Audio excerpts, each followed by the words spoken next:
Hello, everyone, and welcome to another live chat. Today, I'm speaking with my guest, Miss Aanchal Vash, and she is a high performance wellness expert and a mental health speaker, and she's also a serial entrepreneur who is passionate about helping individuals and organizations achieve success. And today we are talking about mastering our minds and the real path to mental wellness. So I'm just going to bring up Anchel right now.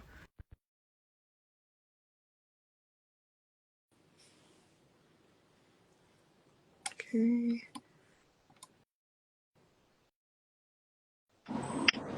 Hi. Hi, Sarah. How are you? I'm doing good. How are you? I'm doing very well, thank you. Thank you so much for having me on your show. Yes, absolutely. And thank you for your interest in chatting with me Of today. course, whenever I meet a fellow mental health advocate, I'm always like, I want to know more about what you're up to, all the work you're doing to make a difference in this world, because I know how taxing the space can be. So a little bit of encouragement, a little bit more conversation always makes a difference. Yes, absolutely. And I can't wait to hear about your work with mental health advocacy because I know that you do such empowering things for the community. But before we dive into that, tell us a little bit more about yourself. Like, can you share like three interesting facts about you? Three interesting facts. Absolutely. So, I I've always been very active in sports growing up. So when I was young, I was one of the 10 people in Nigeria that was selected to go view the FIFA World Cup trophy. What? One of the 10 people in Nigeria. So that was really, really cool. The Yes. second thing is I used to play interstate table tennis growing up. Okay. And third thing is, honestly, and it completely blows my mind too. I think it's us as humans is to witness my own resilience. Mm, I think that, as I sit and I reflect on how life has been, I am amazed at our human body, at our minds, what we can endure, how we create space for healing and keep showing up, to make a difference, to help someone out there. So it's yeah. just, it's remarkable to witness that resilience within myself. Yes. Oh wow, girl, that is awesome. Like all of that is amazing. And I do agree with you in terms of like the resilience part of it because we don't know how strong we are until we're faced with situations where we have to be. You know what I mean? So, Yeah. yeah. Sarah, I would love to hear your three as well. Yes. Oh, yes. Okay, perfect. Flip it on me. um, okay, so one interesting fact about me is that I love poetry. Like I write my own poetry, I do spoken word a lot, so I just love poetic everything poetry.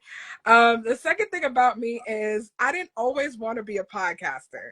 I'm gonna just put that out there. Like I got diagnosed with bipolar disorder in January of 2021. And so that kind of started me on my own mental health journey. And so, because of all of that, I decided to do a mental health podcast to give mental health education, but also inspire hope in others that they too can get mental wellness. So, I didn't always want that though. So, it was something that came out of my experiences. And the last interesting thing, let's see. I'm a foodie. So I just love trying new foods. I love, exotic foods, and I'm really into like more of the Caribbean, like tropical type of stuff. So I love Yeah. seafood, and my family's from the Caribbean, so I eat a lot of like West Indian dishes, Grenadian dishes, because that's where we're from. So yeah. I love that. See, it's amazing. This is a great icebreaker, by the way. If this is Yes. an activity, an icebreaker, because now I feel like, oh, there's so many things that are common between us, Yes. you know? A conversation for another time, but definitely like it just makes we make each other more relatable as we share our own passions or our own interests. Yes, yes, absolutely. Yeah, I love like getting to know like people who I'm connected with, just to, like you said, break the ice and get to know more about you and interesting things about you. Yeah, yeah. How long have you been doing this podcast for? Yeah, so I've been doing it since 2021. Yeah, Since 2021. yeah, Okay. Wow. yeah. You go. Right. Yeah. You know. No, it's been really good though, because I get to connect with people like yourself who Yeah. are just so passionate about mental health and mental wellness and really speaking out about their own experiences. So, in light of that, can you share about your mental health journey and what inspired you to be a mental health advocate? Oh, absolutely. So I grew up in Lagos, Nigeria, and I grew up with two brothers. Unfortunately, my older brother passed away by malaria Mm. when I was 13 years old. And my older brother was a huge fan of the Chicken Soup for the Soul books. Have you heard of Oh, them? yes. Yeah, it's co-created by Jack Canfield.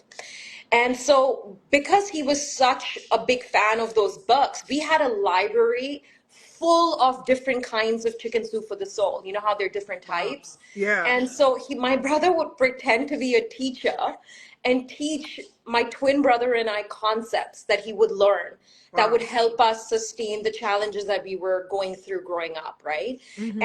And so that kind of became the foundation of how I was persevering in the face of difficulties since childhood. You know, strategies like creating a vision, writing it down, sticking it somewhere, seeing it, visualizing, like truly putting yourself in that position where you're foreseeing yourself winning, for example, if it's a table tennis competition. Yeah. So I was doing that from childhood, right? And my older brother was about to come to Canada to study at University of Toronto. But unfortunately, after he passed, like it obviously wasn't possible, didn't happen, and then I took that upon myself, and I'm like, I'm gonna make his dream come true, and Oh. I started to do all the paperwork for my twin brother, and I'm like, Tashar, we're gonna go there, we're gonna make Prashant Bhaya's dream come true. Prashant Bhaya, his name is Prashant Bhaya, means older brother out of respect, Oh. and we ended up coming here, went to the same university. And unfortunately, on July 12th, 2016, my twin brother passed away by suicide. Oh. And it was a very interesting time in my life at that time, back then, July 2016, because I was on a Canadian work permit and my work permit expired the same month.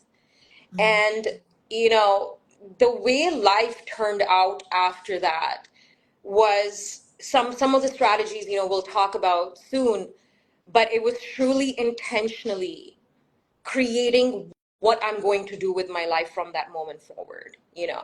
I was working in tech, doing very well financially, but it wasn't fulfilling. Mm. And so I quit my job, started a mental health non-for-profit called Reach Out Together, became mental health first aid certified with the Mental Health Commission of Canada, became a certified success trainer, and I relentlessly started hosting trainings, educational trainings.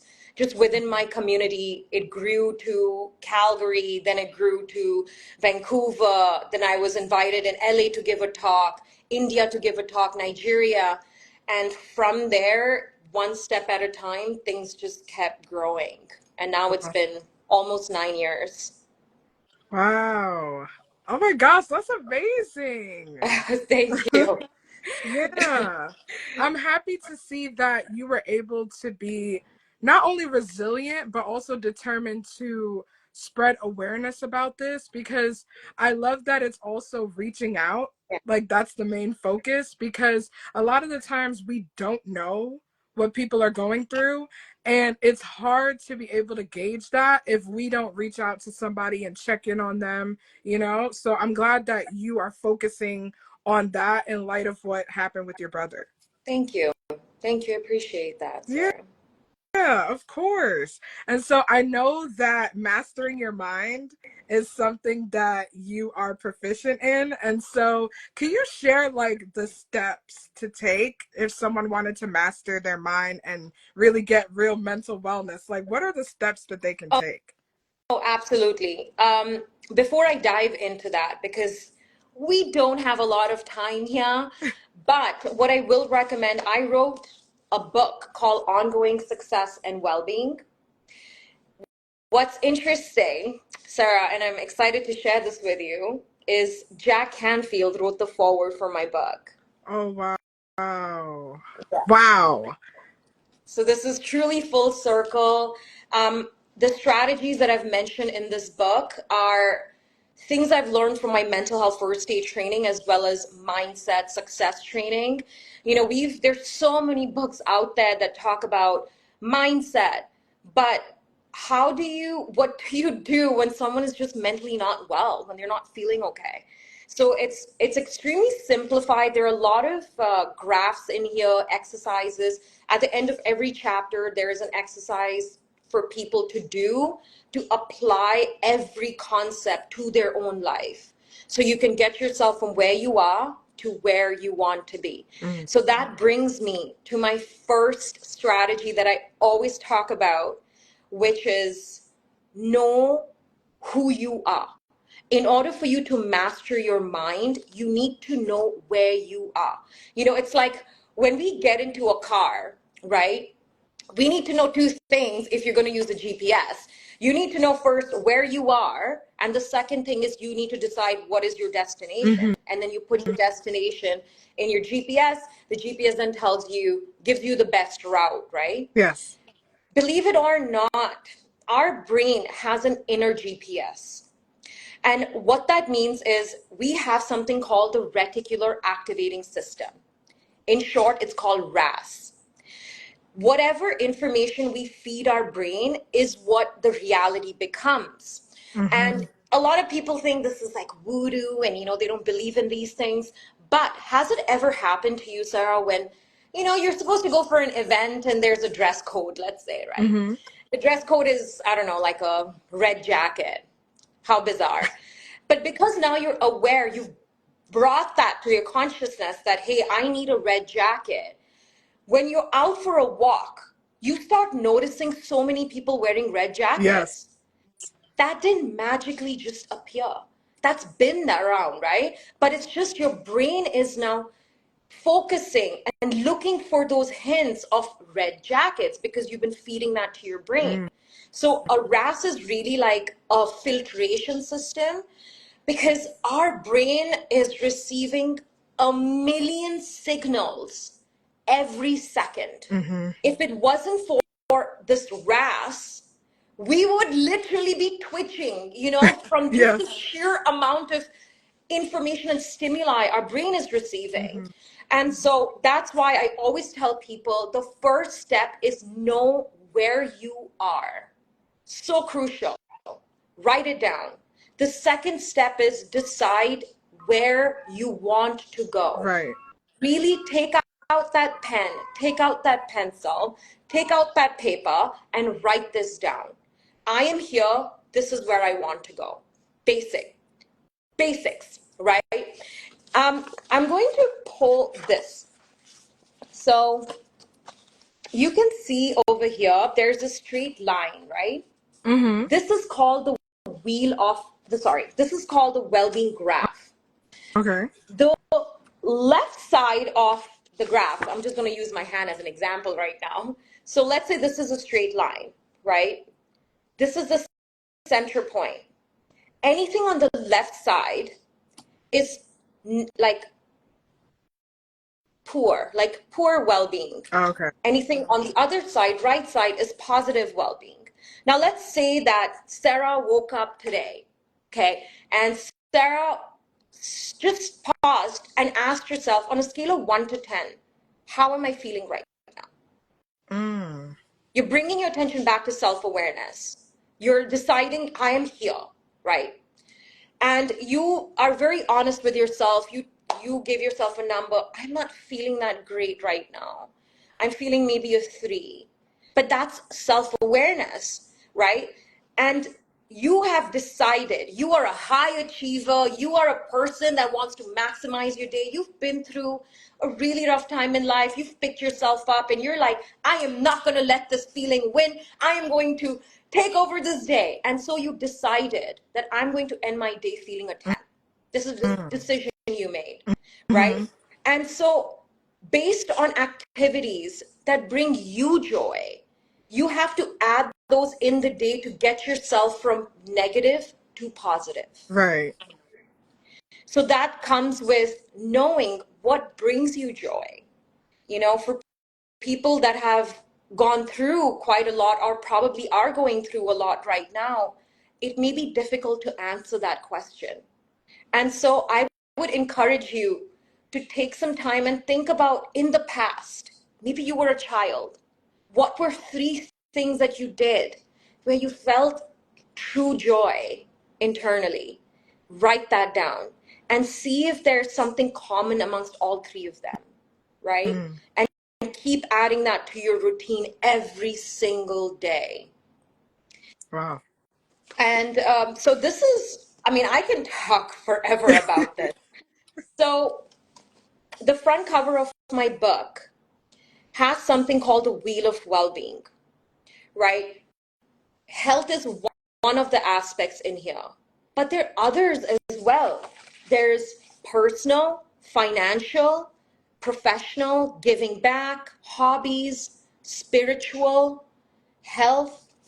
So what I would encourage you to do if you're watching this, perhaps now or later, create the circle, write down these 7 areas under each of them, and then give it a number. As of right now, I feel like I'm a 1. Maybe, you know what, Anshul, I have not focused on relationships at all. I've just been focused on work and health, and Mm-hmm. that way you are aware, like, there's certain aspects of life that are missing, you know. We know so many people, Sarah, that have achieved extremely high levels of success, Mm-hmm. but they were not happy Yeah. and they ended up taking their life, right? Yeah. So we know that having money in itself does not equate to peace. Right. So perhaps ask yourself, are you focusing on only 3 areas of life and are you avoiding the rest 4? Maybe if you spend 20 minutes a day in one of that area, perhaps that will get you towards feeling fulfillment, Yeah. right? Yeah. Wow. That is so interesting because it's like we have so many different facets of our lives, and it's just like you almost have to have that type of balance, because if you focus solely on one area, you're going to miss out on the benefits of working in another area. So my question to you, when you're like going through the process of helping your mental wellness, what has been like the most beneficial aspect of the process for you? Like when you're in those moments of like feeling overwhelmed and feeling like, oh, my life is kind of out of balance because I'm focusing on one area over another. Like what helps ground you in those moments? Oh, I absolutely love this question. Um, I have, I'm aware, or I've invested a lot of time since childhood in getting to know who I am. What are my likes, my dislikes? What boundaries do I need to create in order for me to succeed or in order for me to just gain true connections when I meet people? I don't care for too many friends, just a few people, but good quality people that care about humanity, Yes. things like that. So I try to engage in activities that I know work for me. You can read these self-help books. There's so many out there. Don't get me wrong, my book is a self-help book too, but you can read all these self-help books that tell you do this, do this, do this. But that's not who you are. You're Mm, so unique in the way you were in where you were born, the environment you were born in, the traumas you must have experienced growing up. You are unique and different. And so healing would be different and unique for you. yeah. And so in my case, there are certain activities that I do that I know really help me go back, because nobody is 100% all the time. There will Right. always be challenges that come our way. Are you taking that moment to step back and reflect on your life and be like, what's happening? Where can I create more mind space, or where can I give more attention? Or do I just need to stop everything and rest my mind, right? Mm. This is a very good question, Sarah, because again, I go to biology. I think science is everything.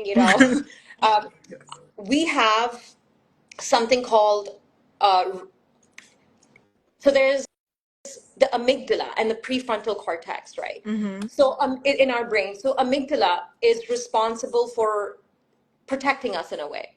Back in the day when we were hunting, gathering, the amygdala would fire even though people were sleeping. They would wake up feeling that there's threat around, Yeah. right? And because when they wake up, they're creating that space in their mind, then they're able to react, to defend themselves. Mm. Same concept when you touch a hot stove, it's hot. Your brain's like threat, threat, threat. When you pull out your hand, that's a prefrontal cortex telling you, giving you that space to react, Ah, which yeah. is why, even though we're not in that world now where, we're in danger, depending on where you live, should say that a bit more mindfully. But your brain still fires when it feels like there's a threat around. Sometimes Mm. that shows up in anger, in anxiety. Sometimes you may be experiencing depression, but this is your brain firing and telling you something is wrong, Yeah. right? You Mm-hmm. touch a hot stove, boom, something is wrong. When you pause and not react, you are able to give prefrontal cortex some time to then calm down and for you to respond rather than react. Which Ah. is why all these tools about meditation, going for a walk, art therapy, all of these tools, reading a book, going to the gym, all of these activities calm down the amygdala. And so you're able to respond in a way that's going to add value to your well being. But you have Mm. to choose that. You have to choose what activity you're going to take on that's going to help you. Yeah. Wow. Okay. So let me ask you this, right? In terms of getting yourself to a place where you could calm yourself down enough, what would you say to somebody who's dealing with like significant trauma in their lives and they're struggling to find the right activity or struggling to find the right process? Like, where do they begin to get into a mode where they can actually manage it?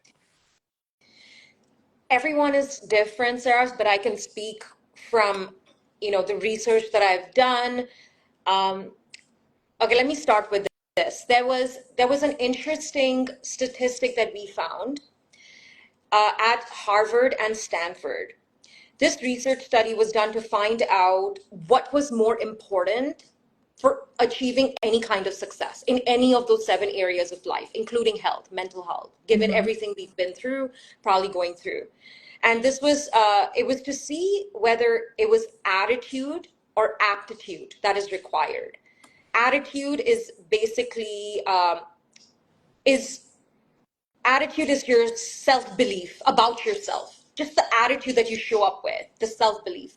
And aptitude is skill, the skills that you have, how talented you are, your talent. What was so fascinating to see and witness, Sarah, was in Harvard, the Harvard study showed that 85% of people with attitude, with the right attitude, were more successful. And Mm. 15% people out of that research study were more skilled, had more aptitude.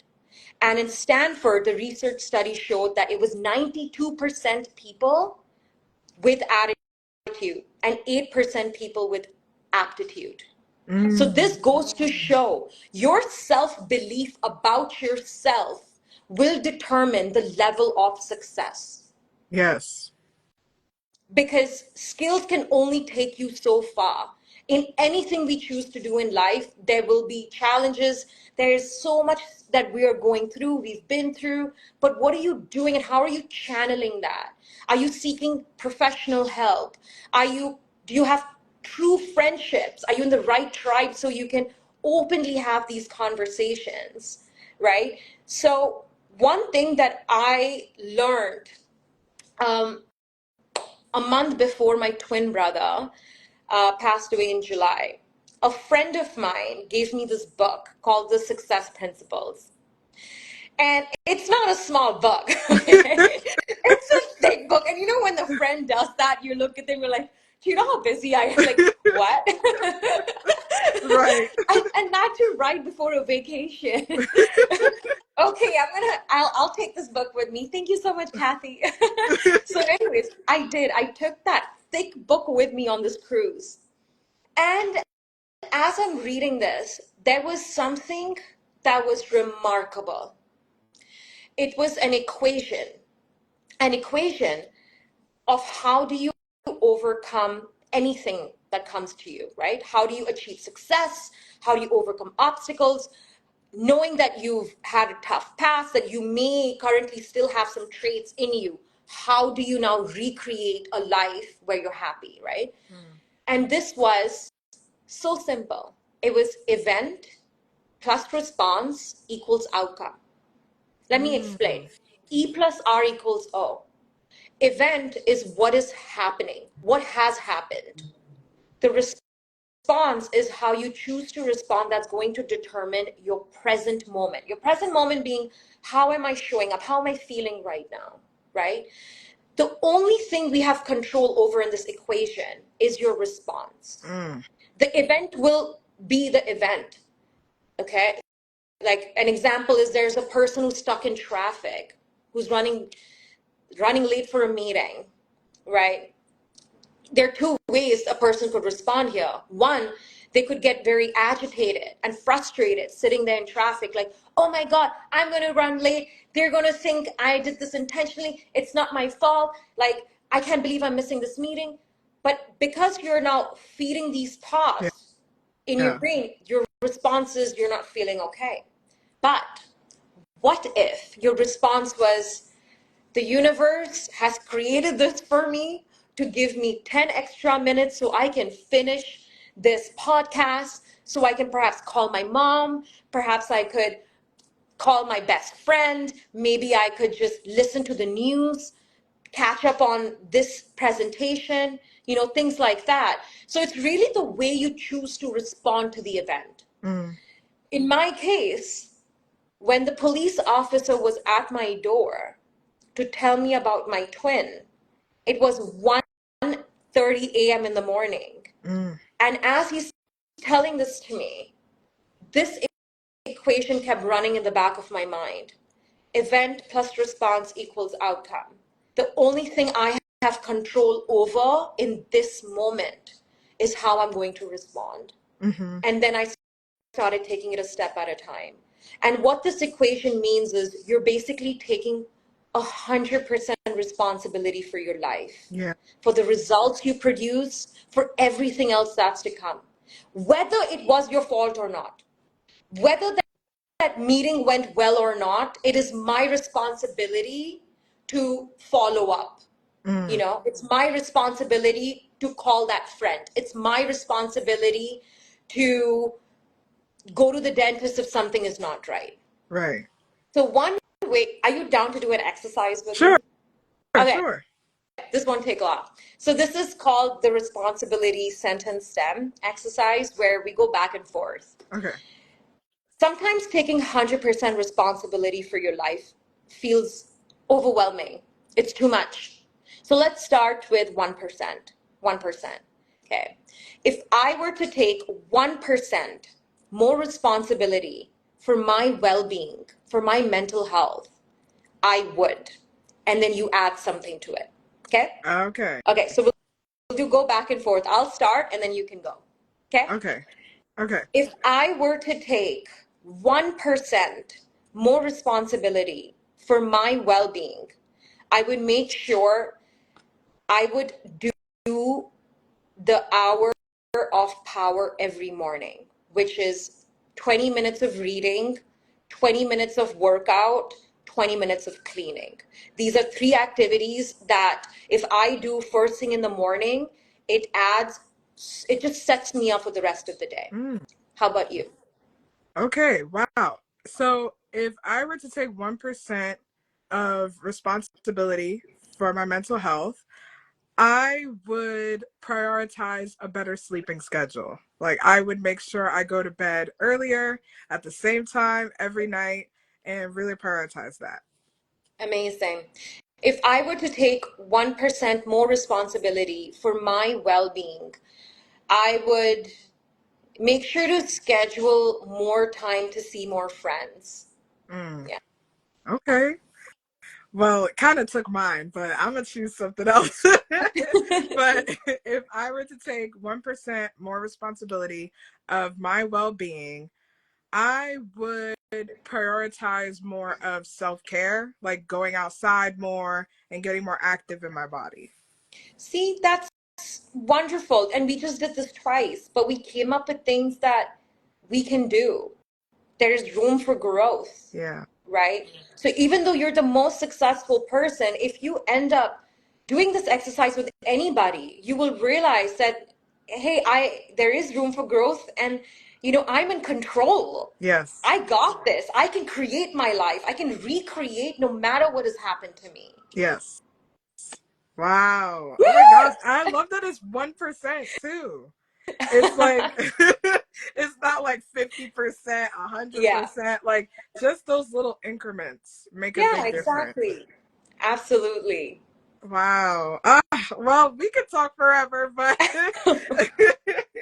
I'm not gonna like hold you. But I want to thank you so so much, Anchal, for joining me today. I have one final question for you. Let's do So, this. what advice or words of encouragement do you have for someone who is struggling to manage their mental wellness? What advice would I have for someone that's struggling with your mental wellness?